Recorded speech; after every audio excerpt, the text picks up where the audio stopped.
किसी ने बड़े कमाल की बात कही है कि दूसरों की समस्याओं का आनंद लेना बंद कीजिए, वरना भगवान आपको वही गिफ्ट कर देंगे। क्योंकि भगवान वही गिफ्ट करते हैं जिसमें हमें आनंद आता है।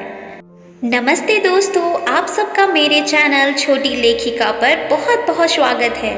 आज का टॉपिक भी हमेशा की तरह बहुत ही ज़्यादा इंस्पायरिंग, बहुत मोटिवेशनल और पूरा लास्ट तक देखे, बिल्कुल स्किप मत कीजिएगा। भगवान शिव अपने भक्त की कहानी के माध्यम से हमें ये बता रहे हैं कि हमारे जीवन में जो भी समस्या है और वो कैसे खत्म होगी। बड़ी छोटी सी कहानी है ये एक शिव भक्त की, जिसके जीवन में समस्याएं कभी खत्म ही नहीं हो रही थी। कभी उसके घर में कोई बीमार चल रहा होता था, तो कभी उसकी सैलरी नहीं बढ़ रही थी, तो कभी जॉब में झगड़ा हो जाता था उसके बॉस से। उसे लगता था कि समस्याएं तो खत्म हो ही नहीं रही हैं। मैं इतना पूजा पाठ करता हूँ, इतना भगवान का नाम लेता हूँ, उनकी पूजा में कोई कमी नहीं करता। भोलेनाथ मेरे साथ ही बुरा क्यों करते हैं। उसके आसपास के लोग उसे मोटिवेट करते रहते थे कि तुम्हारा सब कुछ अच्छा होगा, तुम तो भगवान की पूजा पाठ करते हो, तुम्हारा कैसे बुरा हो सकता है। लेकिन उसे भगवान से दूरी होने लगी थी। उसे लगता था कि भगवान पता नहीं क्या चाहते हैं। एक दिन उसके बॉस के साथ झगड़ा हो गया और उसे उसके ऑफिस से निकाल दिया गया। वो लड़का घर आया तो भगवान भोलेनाथ के सामने आधे घंटे तक बैठा रहा, पूजा पाठ करता रहा और कहने लगा कि भगवान, आज आपको सपने में आना है, दर्शन देना है और मुझसे बात करनी है। यह मुझे विश्वास है कि आप जरूर आओगे। आपका भक्त आपसे बात करना चाहता है, वो संकट में आ गया है, आज आप सपने में आएंगे, इतना उसने भगवान से कहा। और कमाल की बात यह है कि उस रात उसे भगवान भोलेनाथ के दर्शन हो गए। जैसे ही भगवान उसे सपने में दिखाई दिए, वो खुश हो गया कि आज तो भोलेनाथ मेरे सपने में आ गए और मैं इन्हें जाने नहीं दूंगा बिना अपने सवाल का आंसर जाने हुए। उस लड़के ने भगवान को प्रणाम किया और अपने क्वेश्चन लगातार पूछने लगा। एक आंसर खत्म नहीं होता कि दूसरा क्वेश्चन तैयार हो जाता था। वो लड़का बोलता चला गया कि आप क्या कर रहे हैं, मैं अपने आसपास देखता हूँ जो इतने बुरे बुरे काम कर रहे हैं, आप उसे तरक्की देते हो और मैं एक अच्छा काम करने वाला इंसान, उसे एक के बाद एक मुसीबतों का सामना करना पड़ रहा है और आपके रहते हुए मैं सब झेल रहा हूँ, आप क्या देख रहे हैं।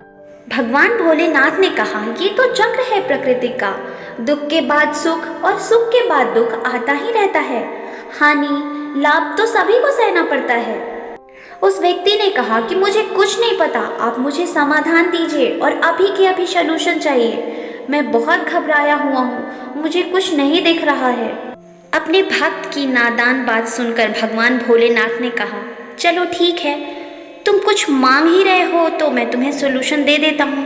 भगवान भोलेनाथ बोलते हैं कि क्या तुम्हें मेरे पीछे एक बड़ा सा बरगद का पेड़ दिख रहा है। उस लड़के ने कहा, हाँ देख रहा हूँ। तुम्हारी जितनी भी समस्याएं हैं सारी लिख करके, पर्ची बना करके, एक पोटली में बांध करके उस पेड़ के पास बांध करके आओ, तुम्हारी सारी परेशानियां खत्म हो जाएंगी।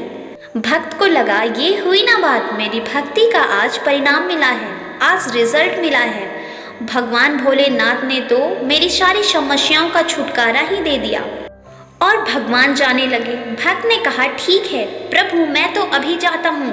अभी भोलेनाथ जी ने कहा कि सुनो, एक शर्त है, तुम जो पोटली वहाँ रखोगे तो साथ ही आते वक्त तुम्हें एक पोटली उठाकर लानी भी होगी, यह एक एक्सचेंज ऑफर है। भक्त ने कहा, ठीक है मैं यह करूँगा। और भोलेनाथ अंतर्ध्यान हो गए। भोलेनाथ के जाते ही लड़का तुरंत नींद से उठता है और अलग अलग पर्चियां बनाता है, पोटली तैयार करता है और सुबह होने का इंतजार नहीं करता, वो सीधा उस पेड़ के पास चला ही जाता है और जाकर के तुरंत पोटली बांध लेता है। इतना एक्साइटमेंट में होता है कि वो सोचता है आज तो सारी समस्याएं खत्म। लेकिन जब वो आने लगता है तो उसे याद आता है कि उसे एक पोटली तो अपने साथ ले जानी है। जब वो पोटली उठाने के लिए जाता है तो उसमें से सबसे छोटी पोटली ढूंढी उसने। जैसे उस पोटली को उठाया वो अंदर से डर गया, कहीं इसके अंदर कोई गंभीर बीमारी तो नहीं, मेरी जान तो ना चली जाए। उस पोटली को वो वापस वहीं छोड़ देता है। दूसरी पोटली उठाई तो फिर से डरने लगा। वो सोचता है कि कहीं इसमें ये ना लिखा हो कि मेरी किसी अपने की डेथ होने वाली है। वो फिर से डर के मारे वो पोटली वहीं छोड़ दिया। तीसरी पोटली के पास गया तो उसे डर लगा कि कहीं इसमें ऐसा ना लिखा हो कि मेरी किसी करीबी को बड़ी बीमारी हो जाए और वो पूरी जीवन परेशान रहे। वो लड़का उस पोटली को भी वहीं छोड़ दिया और चिल्लाने लगा कि हे भगवान, प्लीज़ मेरी सहायता कीजिए। ये कौन सा ऑफ़र है? मुझे तो आप अपनी पोटली वापस दे दीजिए। मैं उसे ही लेकर जाऊंगा और अपनी प्रॉब्लम को हैंडल करना सीखूंगा, उससे लड़ना सीखूंगा। मुझे आपका एक्सचेंज ऑफ़र नहीं चाहिए। भगवान भोलेनाथ मुस्कुराए और उस लड़के से कहने लगे कि बेटा, मैं तुम्हें यही बात तो समझाना चाहता था। देर से सही तुमने समझ तो लिया। दोस्तों, ये कहानी तो ख़त्म हो गई है, लेकिन जाते जाते भगवान भोलेनाथ ने जो यह कहानी समझाया वो अपने कहानी वाले भक्त के साथ साथ हमें भी अच्छी सीख सिखा रहे हैं। दोस्तों, हमारे जीवन में समस्याएं आएंगी, चुनौतियां आएंगी, चैलेंजेस आएंगे, प्रॉब्लम आएंगी, लेकिन सवाल ये है कि आप उससे लड़ने के लिए तैयार हैं। आखिर में मैं आपसे बस यही कहूँगी कि हाँ, आप अपने दिल से कहिए कि हम तैयार हैं प्रभु, आप मेरे साथ कभी गलत होने नहीं देंगे। मैं जानता हूँ और कितनी भी मुश्किल क्यों ना आए, मैं तैयार हूँ।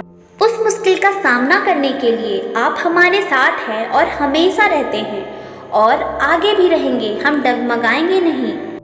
दोस्तों, हमेशा की तरह मैं आप सबसे निवेदन करती हूँ और जाते जाते आप सबको ये बात याद दिला दूँ कि अगर आप मेरे से बड़े हैं, छोटे हैं या मेरे हम उम्र हैं, आप जो कोई भी हैं और आप हमारी वीडियो को देख रहे हैं, तो प्लीज़ आप मेरे चैनल को सब्सक्राइब कर लीजिए।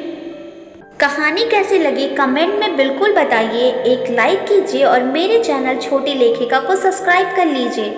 अपना प्यार और आशीर्वाद इसी तरह बनाए रखें। मिलते हैं दूसरे वीडियो में रात 8 बजे। तब तक के लिए आप सभी को नमस्ते।